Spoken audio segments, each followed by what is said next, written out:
Hello bachcho, let's see this question. This question says secondary sludge is used for A. Preparation of compost, B. Preparation of manure, C. Preparation biogas production, D. All of these. So the key concept of this question is secondary sludge होता क्या है?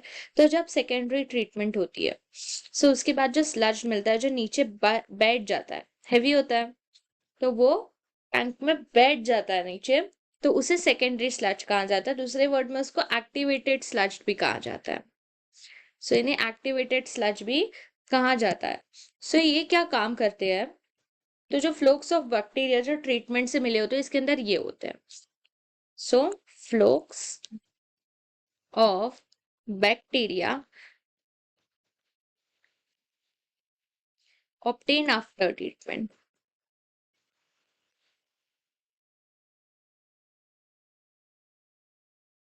After treatment.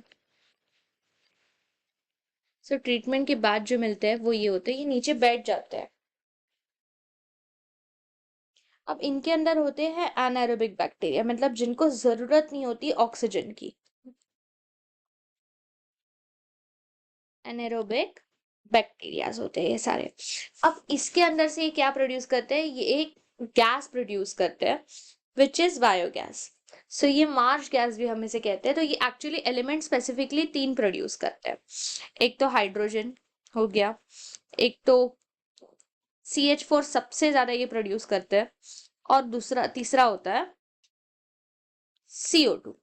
सो ये 3 gases specifically सबसे ज्यादा, बाकी वो water vapours वगैरह होते हैं, लेकिन सबसे ज्यादा ये यही प्रोड्यूस करते हैं। सो ये प्रोड्यूस करने के बाद ये 3 गैस मिला के बहुत सारी चीजें बनाई जा सकती है। पहली बात तो बायोगैस बनाया जा सकता है, जो एक रिन्यूएबल सोर्स ऑफ गैस है, जो बहुत अच्छा एनर्जी का सोर्स है राइट नाउ, जो वेस्ट मटेरियल से बनाया जाता है। कंपोस्ट मतलब वो चीज होती है जो खेतों में डाली जाती है, ऑर्गेनिक मैटर, जो ऑर्गेनिक कंपोस्ट होता है, जिस केमिकल फर्टिलाइजर्स वगैरह नहीं यूज करने के लिए, अच्छी खेती होने के लिए।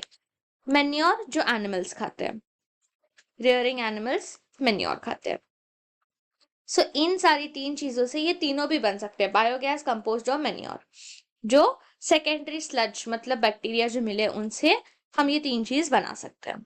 सो preparation of compost, manure and biogas production, ये तीनों चीजें होती है। So our final answer is option D, all of these. Hope you understand it well. Best of luck.